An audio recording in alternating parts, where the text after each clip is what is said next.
Grandparents. I miss my uncles. I miss my aunts. The investigators learned that Topalian had traveled the country repeating the story about his ancestors, raising millions of dollars to promote awareness of Armenia and its people's plight. He also took his case to Washington, lobbying Congress and top officials throughout the government. He was very successful, not only in gaining their sympathy and understanding, he had a hand in helping make Armenia one of the largest per capita recipients of U.S. foreign aid. We knew we were dealing with somebody that just wasn't your average guy off the streets. The man who Pete Elliott first thought was just a convenience store owner named Moose was turning out to be a man with friends in some very high places. Federal agent Pete Elliott has spent months searching for the person who left 100 pounds of volatile explosives in a small-town storage locker. He's traced the lethal stash to a man who once owned a local convenience store. But digging deeper, Agent Elliott has learned the man whose nickname was Moose has some extraordinary connections to an underground terror network and to the nation's highest corridors of power. Here again, John Hockenberry. As Pete Elliott listened to that breakfast meeting between Mourad Topalian and his former wife Lucy, it became clear that Topalian was a man with powerful connections. According to ATF transcripts of the conversation, Mourad told Lucy he was supposed to be somewhere far more important than the Bob Evans restaurant in Cleveland. He said he was supposed to be in the White House that day. We started to find out who Mourad Topalian was that day.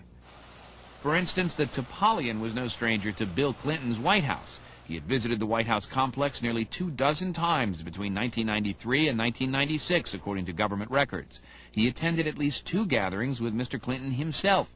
At one meeting, he sat just 1 chair away from the president. Did you ever figure he was too big of a fish, that he'd get away, that he'd somehow undermine your efforts? This is a guy who visited the White House more than once. Right. A lot more than once. Right. I was concerned. I was definitely concerned. I was told by witnesses during this case that they were told by him that I was going to be transferred during this case, that there was no case against him, that this case was a farce and was not going to be going anywhere. Topalian's resume looked squeaky clean, above reproach. He was a lecturer at the State Department, someone who had testified before Congress, an upstanding vice president of a community college. But Pete Elliott was convinced there was another side to Mourad Topalian. I'm seeing somebody saying to himself, "You're coming down, buddy. I don't care how long it takes." If he's guilty, he's coming down, correct. Mourad Topalian, a man with powerful allies, versus Pete Elliott, an unheralded middleman at the beleaguered ATF. But to Elliott, this was an opportunity. He would prove his own investigative skills and help repair the reputation of the ATF, stinging from high-profile debacles at Ruby Ridge and Waco. You made a vow that this case was not going to turn out like some others. Right. Last thing I wanted was to, not prove this case and have the media and have everybody else looking at this thing and saying, well, the ATF should have never been involved. I haven't forgotten anything after Waco happened and how low our morale was. But at this moment, in the fall of '96, you're carrying the flag for the whole agency for a minute or two. I felt that way. It's amazing that all these objects here tell a story. Everything left behind something, some type of clue. But would those clues provide the answer to 2 key questions? Why would a prominent person like Mourad Topalian have a locker full of explosives and guns? And what connection might the locker have with Armenia? Remember what Topalian had told his former wife on that hidden camera tape. I didn't know what was in there. We had an obstacle on our hands. We had to show somebody had knowledge of the inside contents of that storage unit to make it a prosecutable case. Clearly 100 pounds of dynamite would not be easy to overlook if it were stacked in boxes inside a small locker, nor would the danger it posed be easily ignored. We asked the ATF to show us how much damage 100 pounds of dynamite could do. Notice how careful these experienced people are. Then remember that the dynamite inside the locker had begun to crystallize and had become highly unstable. Pete Elliott knew the danger, and he was determined to find out who had left the explosives behind. Although the original dynamite inside the locker had been destroyed, Elliott had kept the boxes, which still had on them something called the shift date code. The code acts as a kind of fingerprint, allowing the explosives to be tracked to the manufacturer. ATF records showed this particular dynamite had been stolen in 1976 from a construction site in Michigan. Nearly 2 decades had passed and the case was never solved. Poring through the case file, Elliott found one of the prime suspects. But would he talk?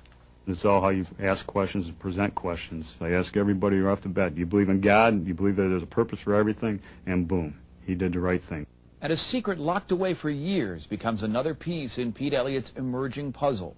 The man said he'd been hired in 1976 by Mourad Topalian to acquire the explosives and have them delivered to Cleveland. So suddenly you had witnesses against Topalian. Right. You had connections from the explosives to Topalian. What about the weapons? We were able to develop a number of witnesses that could show Mr. Topalian possessed, and in some cases requested certain firearms, and we were able to link those directly to Mourad Topalian and place them right in his hands. But what, if anything, did Topalian do with the weapons?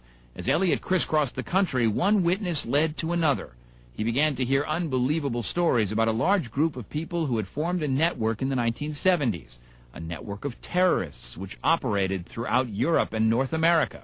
What did you begin to learn? I learned that between 1975 and 1985 that there was a number of unsolved bombings. There was a number of unsolved assassinations that took place. It was a wave of terrorism which swept across Europe and North America during the 70s and 80s, all aimed at Turkish officials and businesses.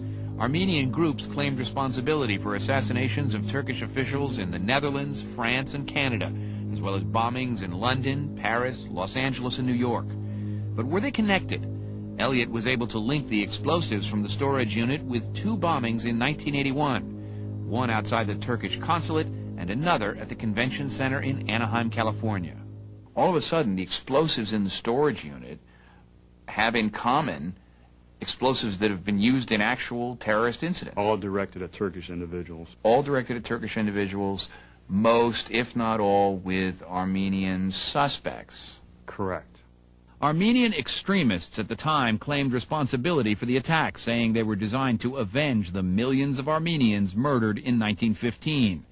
Elliott learned that some of the crimes in the U.S. were carried out by the youngest members of that network, many of them teenagers at the time, who were devoted to the Armenian cause. Every single Armenian witness that I interviewed believed in their hearts and in their minds that the genocide took place and that their cause was legitimate. These previously classified documents obtained by Dateline show that as early as 1981, the FBI was aware of an underground organization of Armenians, a network in which members anticipated orders to shoot or bomb someone. In a chilling echo of al-Qaeda's tactics, according to Elliott, the witnesses said that many of them were sent to training camps as far away as Beirut, Lebanon. They were taught a variety of skills, including specialized training in how to use guns and explosives, techniques of disguise and infiltration, all useful for staging attacks. They'd go in and infiltrate Turkish ambassadors' offices. They'd dress up, in some instances, like a Turkish reporter. They'd surveil everything in there and come back and report it back to one person. Members of the network told Elliott they had used those very skills in a brazen attack 20 years ago at the United Nations. The area around the United Nations is ordinarily quiet on a Sunday afternoon. October 12, 1980 was no different. Only a few strollers out and about. So it wasn't surprising that no one noticed a blue Chevy parked just outside the Turkish mission to the UN, just across from the main headquarters. Inside the car, someone had packed 5 sticks of dynamite. Not much compared to the 100